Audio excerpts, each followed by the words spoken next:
నది పక్కల చుట్టుపక్కల మీకు కొన్ని ప్లాట్స్ ఉండే ఆ ప్లాట్స్ను మీరు కొంతమంది గతంలో కొంతమందికి అమ్మడం జరిగింది. కానీ ప్రస్తుతం ఆ ప్లాట్స్ హైడ్రాలో ఉన్నాయి, ఆ బఫర్ జోన్లో ఉన్నాయి. ఆ ప్లాట్లు అమ్మి ఆ తప్పు మీ మీదకి వస్తుంది కాబట్టి ఆ ప్లాట్లో ఉన్న ప్రజలను కావచ్చు, ఆ ఓటర్లను కావచ్చు, ప్రభుత్వం పైన మీరు ఉసుగొలుపుతురన్న ప్రచారం జరుగుతుంది. వాస్తవం కాదంటారా? ఇది తెలిసి తెలియని మాటలు కొంతమంది కాంగ్రెస్ ప్రభుత్వం వాళ్ళు నా పైన నిందలేస్తారు. నా దాంట్లో ఉన్నదే 2 ఎకరాల్లో సర్వే నేను చేసి ప్లాట్లు చేసి అమ్మినాం. పట్టా భూమి సర్వే నెంబర్తో సహా చెప్పినా మీకు. దాని పక్క ప్లాట్లలో ఇల్లు ఎవరైతే కట్టిరో అవి ఎఫ్టీఎల్ దీంట్లో బఫర్లు వస్తున్నాయి, ఎఫ్టీఎల్ వస్తున్నాయి అని ఆర్బీఎక్స్ అని చెప్పి వేస్తారు వచ్చి. అయితే అక్కడ కాలనీవాసులోను నేను ఇక్కడ లోకల్ అతన్ని కంపల్సరీ ఆ సర్వే నెంబర్ నాకు సంబంధం లేదు.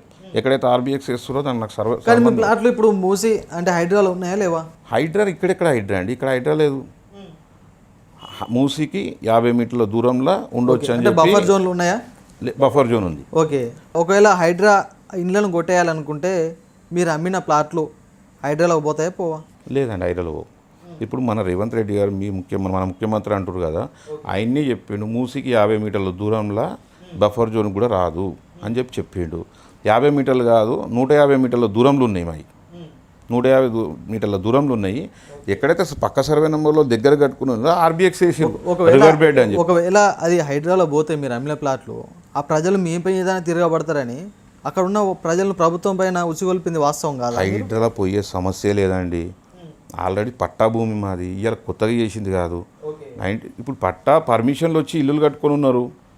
ఎవరు కూడా అలా తెలిసే తీసుకున్నారు. అందరు పట్టా భూమి అని అంత ఎంక్వైరీ చేసే తీసుకున్నారు. అంత గుడ్డిగా అయితే ఎవరు తీసుకోరు కదా. రైట్. అదేవిధంగా 2016 కావచ్చు, 2021 కావచ్చు, జిహెచ్ఎంసీ ఎన్నికల్లో బీఆర్ఎస్ తరఫున మీకు కార్పొరేటర్ టికెట్ దాదాపు ఫైనల్గా చేసి ఇచ్చినట్టే ఇచ్చి మళ్ళీ ఇతరులకు ఇవ్వడం జరిగింది.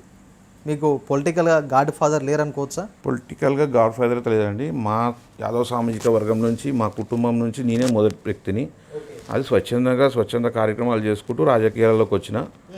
ఇప్పుడు నేను పొలిటికల్గా ఒక కార్పొరేటర్ టికెట్ పబ్లిక్ ఎన్నుకున్న నాయకుడిగా ఉందామనే ఉద్దేశంతో 2016లో మన కార్పొరేటర్ టికెట్ కోసం నామినేషన్ పెద్ద ఎత్తున వేసినాం.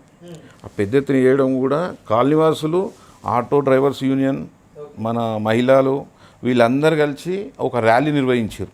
ఆ ర్యాలీకి నాకు సంబంధం నేను ఈటల రాజేందర్ గారి దగ్గర ఉన్నప్పుడు ఆయనతో మాట్లాడుతున్నా, లే మహేష్ నీకు కాదని టికెట్ ఎవరికి వస్తుంది, నువ్వు ఎప్పటి నుంచో నువ్వు పార్టీలో నువ్వు మంచి హార్డ్ వర్కరు అని చెప్పేసి ఆయన కూడా మాట ఇచ్చాడు. నేను వచ్చేసరికి 2016 మిస్ అయింది, 2021 మిస్ అయింది. ప్రస్తుతం ఈసారైనా జిహెచ్ఎంసీ కార్పొరేటర్ టికెట్ మీకు బీఆర్ఎస్ పార్టీ ఇచ్చేనా? ఈసారి 100% టికెట్ నాకు 100% వస్తుందని నేను ఆశిస్తున్నా.